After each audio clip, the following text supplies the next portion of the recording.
Good morning to my esteemed lecturer, Mr. Hamad Safwan. I'm Yuvashini Jagan. Today, I'm embarking on a focused 15-minute presentation exploring how strategic linguistic precision serves as the foundational architecture for restorative justice. This session, rooted in my TSLB1104 Task 1 analysis, argues that an educator's most potent instrument is not their disciplinary authority, but their mastery of grammatical registers. We will examine how a teacher acts as a linguistic bridge using the clinical objectivity of the passive voice to protect institutional integrity, while simultaneously employing supportive reported requests to foster student empathy. My focus is to demonstrate that grammar is not a set of rigid constraints, but a dynamic pedagogical toolkit for repairing for social fabric of the 21st century Malaysian classroom, which is reflecting the soul of an educator through the very syntax we choose when a student's well-being is at stake. To ground this linguistic analysis, we must first deeply contextualize the grievance. On November 14, 2025, a Form 2 incident surfaced involving unauthorized digital content. Student B, the creator of a private group called The Elites, circulated a digital sticker of Student A in a state of academic vulnerability, which is specifically a photograph taken while Student A was weeping after a mathematics assessment. This digital divide spilled into the physical halfways of our school, resulting in severe social humiliation for Student A. The psychological impact was proven. Student A suffered from anxiety and expressed a desperate desire to transfer schools to escape the persistent stigma. This scenario presents a complex challenge for the modern educator. How do we address this breach of conduct without exacerbating the trauma? The answer lies in the fastidious application of grammatical forms to achieve neutral, objective, and ultimately restorative outcomes. The first stage of our intervention is the formal incident report. In this administrative context, the priority is clinical objectivity. I fastidiously utilize the passive voice, for example, stating that an investigation was conducted rather than the active. I conducted an investigation. According to the seminal work of Huddleston 2008, the passive voice allows the educator to achieve observer neutrality. By grammatically removing the actor or the subject from the sentence, we ensure that the focus remains entirely on the institutional process and the undeniable fact of the misconduct. This creates a necessary distance between the investigator and the parties involved. In my task 1, I argued that this register is vital for institutional integrity. It prevents the report from becoming a narrative of personal opinion, ensuring instead that it remains a rigid, legally defensible record of facts that protects the school's professional standing and the rights of all students. Complementing the passive voice is a sophisticated use of indirect reported speech. As we know, reported speech is the primary vehicle for linguistic distancing. In my report, I purposefully selected reporting verbs such as asserted, conducted, and disclosed. By writing, Student B asserted that the image was merely a meme. I successfully categorized the statement as a subjective testimony rather than an objective fact. This is a critical distinction in school documentation. It allows the Student Well-being Committee to weight testimonies without bias. By repackaging raw student emotion through reporting verbs, we strip away the inflammatory nature of the conflict, allowing the facts to be analyzed through a professional lens. This linguistic equality ensures that the educator remains a neutral arbiter of truth. Transitioning from the clinical report to the restorative conference, the register must shift from the formal to the supportive. In this high-stakes dialogue, I function as a linguistic bridge. Instead of issuing top-down directives like "you must delete the group," which often triggers adolescent defensiveness, and a flight or fight response. I utilize reported request. I stated student B, student A is requesting that you delete the group. This strategy, advocated by the International Institute for Restorative Practices (IIRP), centers the victim's needs. By grammatically framing the demand as coming from the victim rather than the teacher, we eliminate the power struggle between teacher and student. This fosters a collaborative space where the respondent is confronted with the human impact of their actions, paving the way for a negotiation of amends, which is the heart of restorative justice, which is repairing harm through mutual agreement. Perhaps the most transformative use of grammar in this case is found in the student reflection stage. Here, I employed the second conditional, which is the hypothetical conditional, to cultivate empathy. By asking student B if the role were reversed, how would you feel? I psychologically nudged the student into a perspective-taking exercise. This is a highly sophisticated pedagogical move. The syntax of the second conditional forces the student to mentally inhabit a hypothetical reality where they are the victim.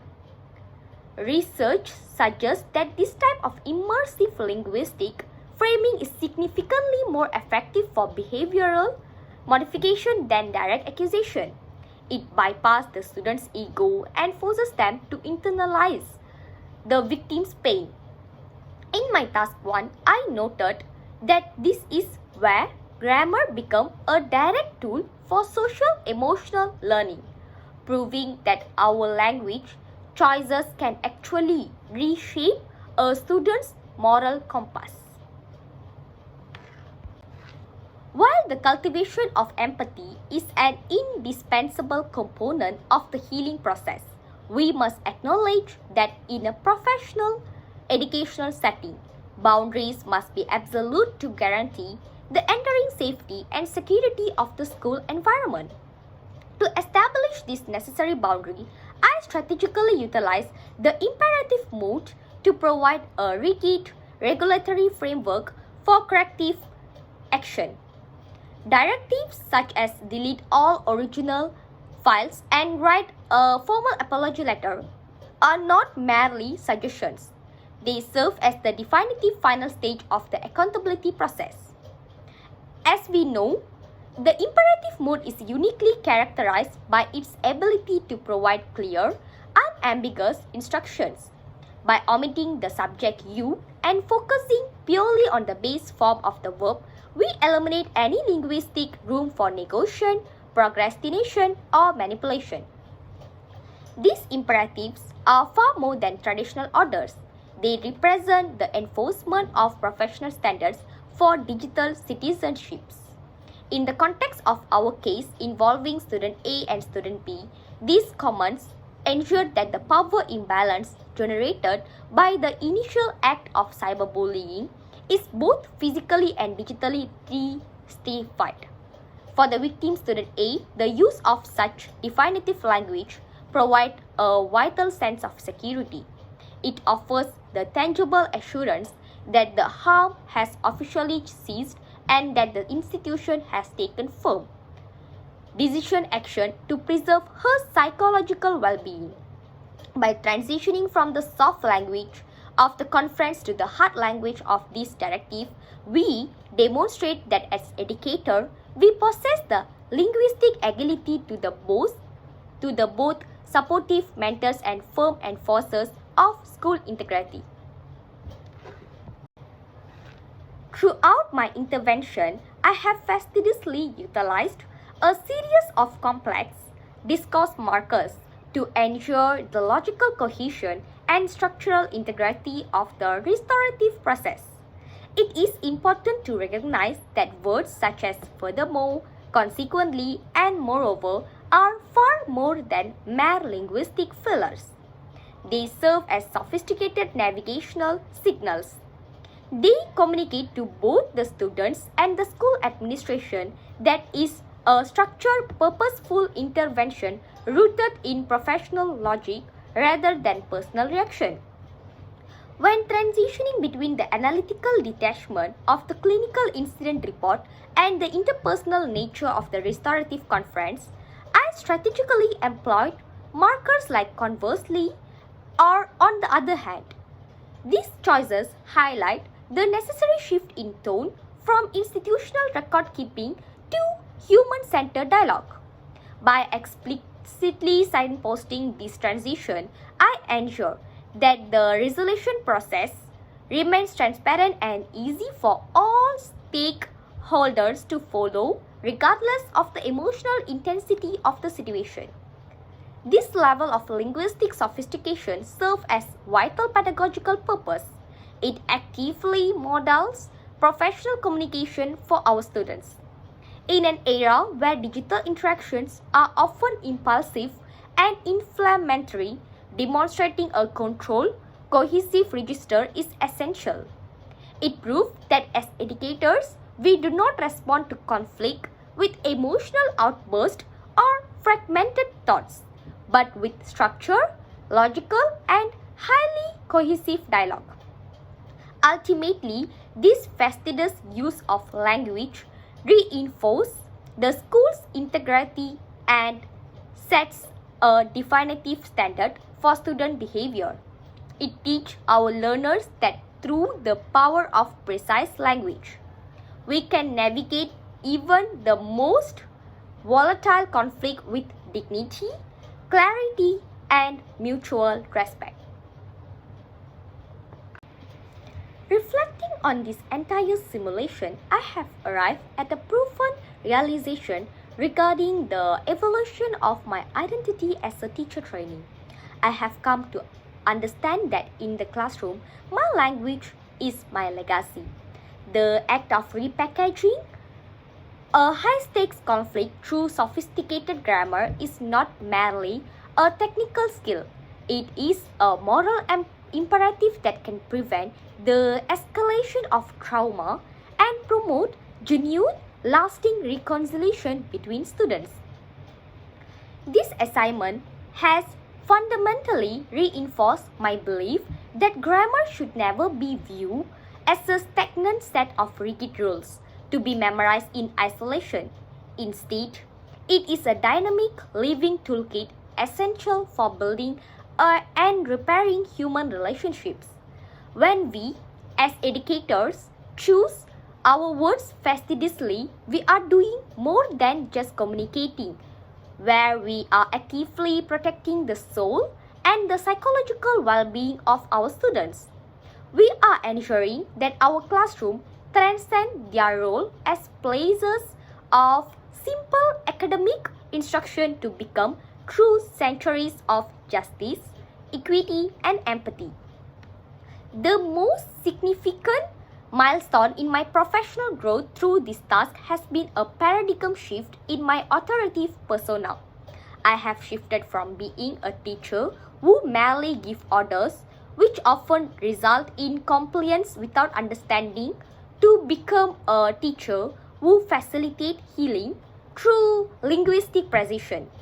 By mastering this grammatical register, I am now equipped to uphold the dignity of my students while maintaining the highest standards of pedagogical integrity in the 21st century Malaysian classroom.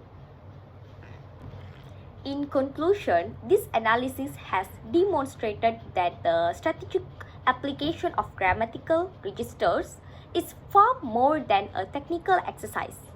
It is the definitive key to constructing an ethical conflict resolution framework within the Malaysian classroom.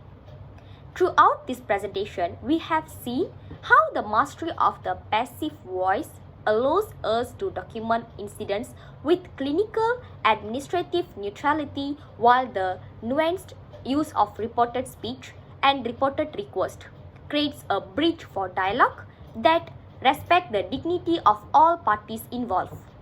Furthermore, our exploration of conditional structure highlights the power of syntax, to cultivate hypothetical empathy, a crucial component in the development growth of our students.